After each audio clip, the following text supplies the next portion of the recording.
Angie will be the first speaker, so I'm going to introduce. Angie Zhou is now a PhD candidate in MIT Department of Political Science. As I just now mentioned, she earned her bachelor degree from Harvard and then master degree from this department.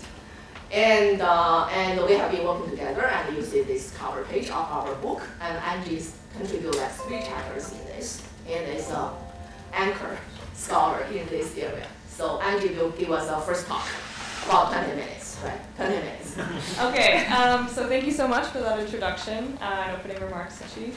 So yes, my name is Angie Zhou. I'm a PhD candidate, and I'll be referring to this work that we did together a couple years ago, so mostly field work from 2018, 2019.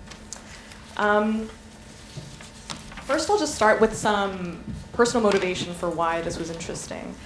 So my parents are, they've been living in South Korea for many years, and they bought a house and developed it near a new planned city, which was farmland 20 years ago, and is now essentially one of the most vibrant industrial clusters for new startups, new tech companies, and it's just an hour from Seoul. And so from firsthand experience, I knew that it was possible to go from greenfield land to the next Silicon Valley of whatever country. And nobody's heard of this city. It's called Pangyo Techno Valley. And there are actually 2 or 3 now, kind of in the same area. Extremely successful model. And it astonished me that nobody's heard of new cities after Brasilia or Chandigarh from mid-century. And then working with Sichi, I was able to go travel in China during the pre-COVID, pre-trade war, pre-housing market collapse era in China. And we saw that some of the largest real estate developers, sometimes part of large state-owned enterprises with kind of octopus tentacles in many industries, were also building new cities throughout China. And so we realized that there's a new wave, a resurgence of sometimes successful, sometimes very unsuccessful, new planned cities that are being used as new economic engines throughout the Global South. And these aren't being studied or reported on. And there are very few systematic databases that are even keeping track of these projects. So briefly, I will take you into the world of one such new city in China that we studied. So Guan New Industry City in the Hebei province of China. In 2002, the city of Guan was one of the poorest, counties in Hebei province. It had a population of 380,000 and a per capita GDP of under $1,000 US. And in 2002, the Guan County government, which was also a very weak, poor, kind of low-capacity government, formed a PPP with a real estate developer called China Fortune Land Development, or CFLD. And their deal was that CFLD would plan, build, and populate a new industry city driven by new industrial clusters in 3 sectors: LED display manufacturing, aviation and aerospace tech, and biomedical R&D in essentially farmland on greenfield land. And in exchange for this planning service, CFLD would be given ownership of the city for 50 years, during which it would control all aspects of the city planning process, get first rights access to land use, and split revenue with the local government.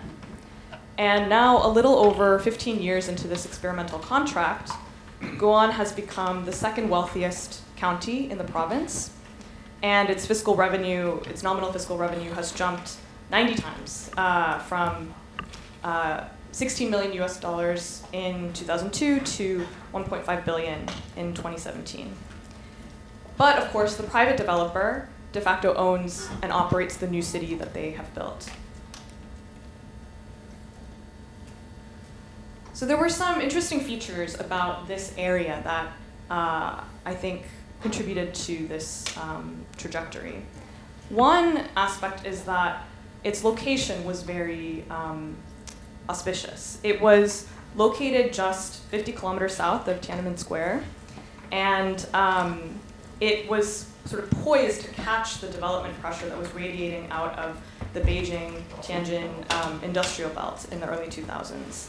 But even though it was so well located, it was essentially a separate administrative district and fiscal region that wasn't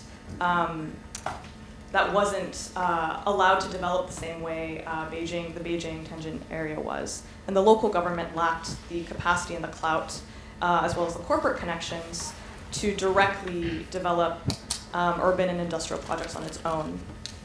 The one thing it did have, of course, was a large quantity of land, cheap and vacant land.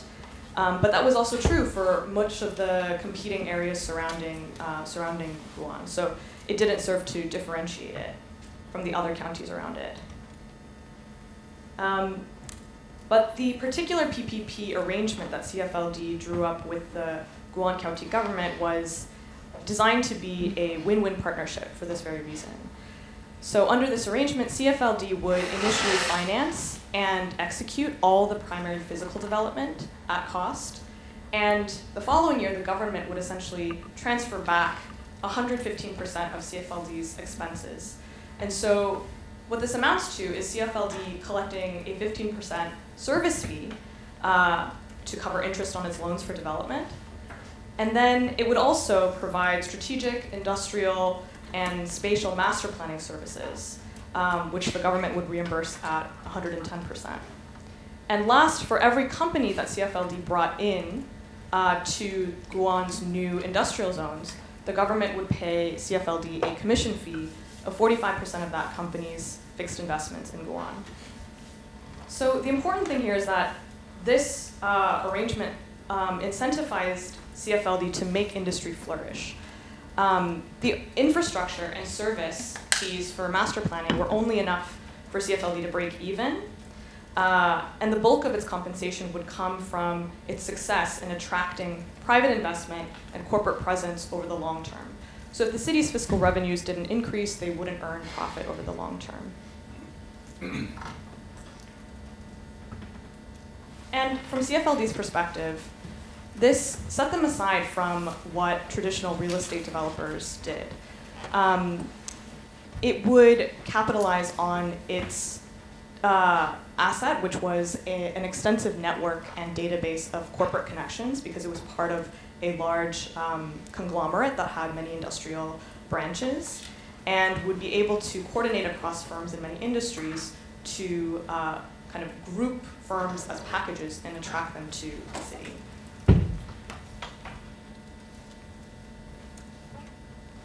CFLD's motto, well, I'm not sure who can read that here, but essentially is industry first. And part of the way that it marketed itself to the county government was that it had an industrial research center in Beijing, focusing on industrial agglomeration. And through this research center, which staffed around 60 researchers, so a considerable organization, they were able to look through their database of 5,000, 6,000 company affiliates, and through sort of consulting services on the business end, figure out which companies wanted to be part of corporate networks with other companies, and which companies, which arrangements of companies would want to be in this particular area if they were given X amount of subsidies or shared infrastructure or other benefits. And so there was a lot of data analysis, industry trends, a lot of PhDs being employed by this real estate developer to do some pretty in-depth market research on who would want to be located in this new city. And in the case of Guan, what they found was that biotech, aviation, and aerospace, and new displays were clusters that would be willing to move to this area in exchange for these benefits. So within 15 years, Guan has transformed from the poorest county in Hebei province, as I said, to one of the strongest new industrial clusters in the vicinity of Beijing. And I just remember going there and noticing that after 15 years, there are these enormous parks and tons of restaurants. There are 2 lakes, 3 parks, 2.3 square meters of linked greenways around the city, public squares, hospitals, high schools, commercial districts. It is a fully functioning city. And the 3 priority sectors that they chose have been growing steadily. And there are families, elderly people, children, workers, good restaurants. You know, it looks like a city. But of course, CFLD would be the first to remind its clients and its critics that building a new industry city is a long-term endeavor. And again, it's only been 15 years out of its contracted 50. So still have a long way to go, but so far it looks like it has created some urban and economic vibrancy from greenfield beginnings.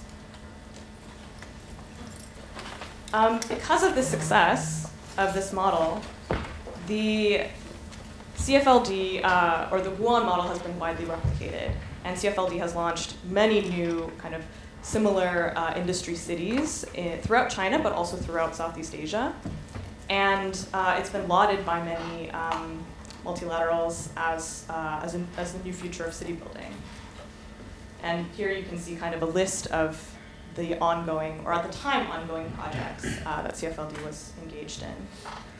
But the other critical part of this model is that as the housing market started to contract, market correction happened. So CFLD in 2019 folded several of its biggest Western market projects and is now focusing in on the largest industrial belt areas in China. And so there's some degree of market discipline that happens because the developer is a private entity. Of course, everyone has heard of the phenomenon of ghost cities in China. And so even as there are a couple of these successful case studies, land urbanization is happening faster than the population is urbanizing in China. And as the economist Lu Ming studied in China, there are hundreds to thousands of these new projects, depending on how you define them. And many of them are located in areas that are scoped to be too large for the population that could possibly move there. They're too low density, and they're very distant from other industrial centers. So this raises 3 extremely important questions. First, for new cities, can you build it? How do you do this? Second, if you build it, will people come? And when? And third, even if all of these things are successful and you know, everyone aspires to be the next Shenzhen, should you build it? Are there costs and risks to this form of city building that have not been studied because it's such a new phenomenon? And what can we learn from the successes and failures of the past? As every good urban studies and planning student knows, these are classic questions that are being raised between the trade-off of planning versus markets, how far urban development can go as a vehicle for economic development, and the gray space that these projects exist in between the private and the public domain. And what happens when the assets that, for example, a country like China has at the moment with which to build these new cities, what happens when supply outstrips demand, or when you have many, many similar cities that are all trying to pursue the same industries? Are we actually expanding the pie or just increasing zero-sum competition between all of these competitors? And one of the biggest observations that Suchi and I made is that the existing research just isn't keeping up with the growth of these new projects.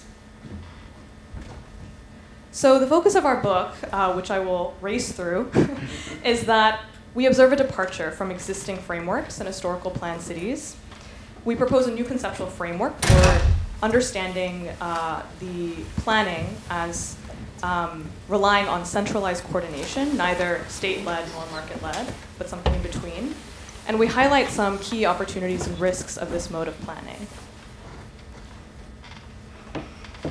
And yes, again, our empirical basis is based on several field visits, around 50 interviews, or 50 hours of interviews with government officials, planners, and large Chinese real estate developers. And also my informal internship of following a real estate developer around many new cities in China for a summer, and just seeing how it works from the inside.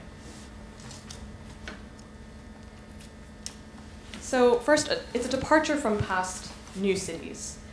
And the main argument that we make in the book is that in history, there have been, of course, many, many new planned cities. It's not a new idea. Civilizations have created them throughout history. And they are multi-causal and multi-factored. They've been political capitals, design utopias, new cities after independence from colonial rule. They've also been geopolitical settlements and opportunities to rehouse people after existing cities have become very congested. But of course, a big factor is trying to make new cities as new economic engines. But the old way of doing this has always been to rely on cities as akin to large industrial parks. So cities founded as resource extraction settlements or factory towns, large industrial parks at the center of housing. And these types of new cities have focused on being kind of a monofunctional city, mostly production. And these kinds of cities have benefited from state control. So times when the central government can identify where the clear economic resources and just build a production center around it. But what we've noticed in this new resurgence is that new cities want to become centers of the new economy. They want to attract the creative class. They want knowledge and innovation-based work. They want a cradle-to-grave experience for residents. And this means that it can't just be a production center, but also a consumption center, mixed use. They want to attract talent and create a vibrant, livable urban environment. And so this is something that's harder for a central state to do through control over economic resources. And so our argument in the book is that whereas planned cities in the past relied heavily on state control of resources, we now need to understand them as the output of state and market coordination. Of course, the strengths of the state are that they can kind of treat new planned cities as a bundle of place-based policies, using their ability to allocate land, invest in shared infrastructure, provide subsidies, and relocate public entities like governments, universities, hospitals, cultural centers. But the state also has a big weakness in that they lack market logic.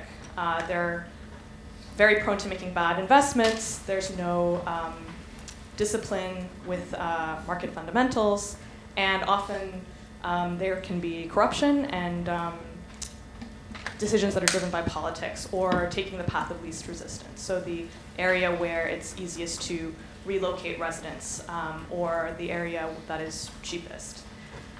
The market, on the other hand, so if we imagine just a collection of individual firms, of course they're profit-driven and they follow market fundamentals, but there are other coordination problems, first-mover problems. So who wants to be the first company in a greenfield area that has been unproven and doesn't even have connecting infrastructure to other cities?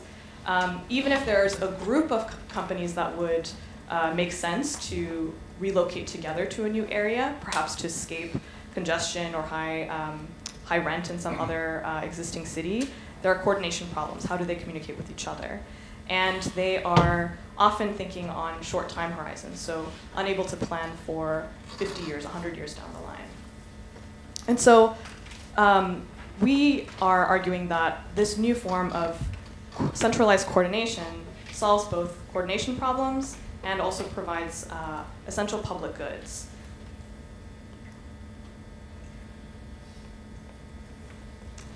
And what we're calling the centralized coordinator it might be a private developer or it might be a PPP, but it could also be a highly enterprising regional government. But the main strength that it has is that it's able to act kind of like a shopping mall owner and do centralized coordination across many firms. And it's also able to do a good deal of placemaking. And so these involve having, this involves having a vision for the city and creating a place that makes use of new technologies or trends that appeal to both politicians as well as the public. But of course, there are also weaknesses to this model of planning as well. The shopping mall analogy, we got that from sort of classic texts in place-based policies. But essentially, the idea is that the shopping mall owner is able to produce positive externalities for all the stores inside it by virtue of spatial concentration. So by attracting, let's say, a big fish like Target or Sears, and then telling smaller stores, hey, Sears is coming to our shopping, or Target is coming, they're able to round up the small fish that will benefit from the presence of the anchor tenant. And so in the case of new cities, these centralized coordinators are the ones to set priority industries and subsidize them. They're able to reach out to anchor tenants, and they're able to invest in shared infrastructure that benefits the entire ecosystem. And they're also able to, as I said, kind of create a vision and an identity for the project that may be lacking if there's individual coordination or lack of coordination. And so the convergence of state, market, and the central coordinator is what provides value in these new planned cities. Again, it's a difference from state-controlled planned cities in the past, which have been criticized for many reasons, but tries to combine the advantages of both. I just want to remind you, you're running out of time. Yes, thank you. So many entities could provide the service in theory, but in practice, as we saw in China as well as in other countries, politicians are involved in in communicating with consulting firms, real estate developers, as well as large firms that are able to take on this coordination. Okay. So our conceptual framework that tries to kind of organize all of these mechanisms is that new planned cities in this new era are a function of non-market resources, the place-based policies, market logic, coordination mechanisms, as well as public goods. And for any coordinator at the center of this planning process, they're going to have to make decisions in 3 key areas. So one is where, location choice. The kind of prime location that many new cities are trying to occupy is an area that is both close enough to existing economic centers that there's market pressure to occupy that space, but also a case where administratively there's been some reason why that area couldn't have been developed before. It was greenfield or protected greenbelt areas, or just on the other side of it, admin boundary. And the location is probably still one of the most important factors for whether a new city succeeds or fails. Second, essentially real estate developers and these centralized coordinators are needing to do local industrial policy. They need to decide which sectors to prioritize, which areas have which comparative advantages, and then find the right industries for the right places and bring in those companies. And then, of course, there's timing. Do you build now, or do you strategically hold on to the land? What financing model do you use? How do you tie the long-term profits to the incentives of all stakeholders? And there are also different kinds of coordination mechanisms that the central coordinator can use. The government, if they're a strong government, they might have the power to relocate public resources. But if they're not a strong government, they might need to hire or partner with a private firm to use their coordination assets. And then there's the difference between non-market force versus market force. So non-market is things like moving government jobs, branches of state-owned enterprises, universities and hospitals, things that the state has control over. And market force would be using subsidies and other business benefits. But as later presentations will show, there are also many other creative policies that central coordinators are now using. And so, since I'm clearly running out of time, I'm going to quickly go over the kinds of opportunities and risks that we might think about in this new model of city building. So what is the relationship between these variables? And this is all research that needs to be done in the future. Can we actually trade off the value of coordination with the value of market fundamentals? So is it possible to go into an area where there is, without the planner, no reason for any market player to go in? Very distant, very low density, far from any industrial cluster. And is it possible to just use the power of coordination to seed a new city there and help it grow? So if we were to learn that the most value came from the coordination efforts of a good planner, the skills and strategies that can be research trained and hired by companies like CFLD and Guan, rather than the market fundamentals of its location, this really changes the game for how urbanization can happen in the future. But if it really is, on the other hand, location, location, location, and there's not much additional value that's created from coordination efforts, then perhaps the new cities that we're seeing are just lucky beneficiaries of right place at the right time, but the counterfactual is that those benefits would have worked only in those regions that already had those fundamentals in their favor. So we would argue that the opportunities from this kind of new city planning are the coordination that the managed hand provides. Synergy between different variables like place-based policies and agglomeration dynamics, and the concentration of firms becoming more than the sum of their parts. But on the other hand, there's also the possibility that this is just another mode of uncontrolled development. Now that's following what most benefits real estate developers still in the short run, even if their profits are tied to long-term growth. And as I mentioned before, what happens when all new cities try to follow this model and follow similar industrial policies that are privileging the same sectors? Do we have an overabundance of the same kinds of new cities, and do they all kind of compete in a race to the bottom? So many risks as well as opportunities.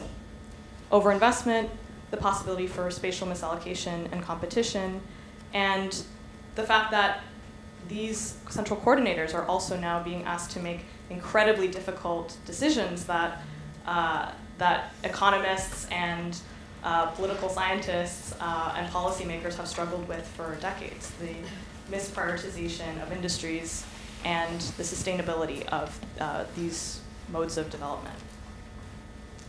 So these are the questions that we left our book with, open-ended for future research. And as you can see, this is just a quick conceptual framework of many questions that are raised by this phenomenon that we hope to hear from other scholars in the future.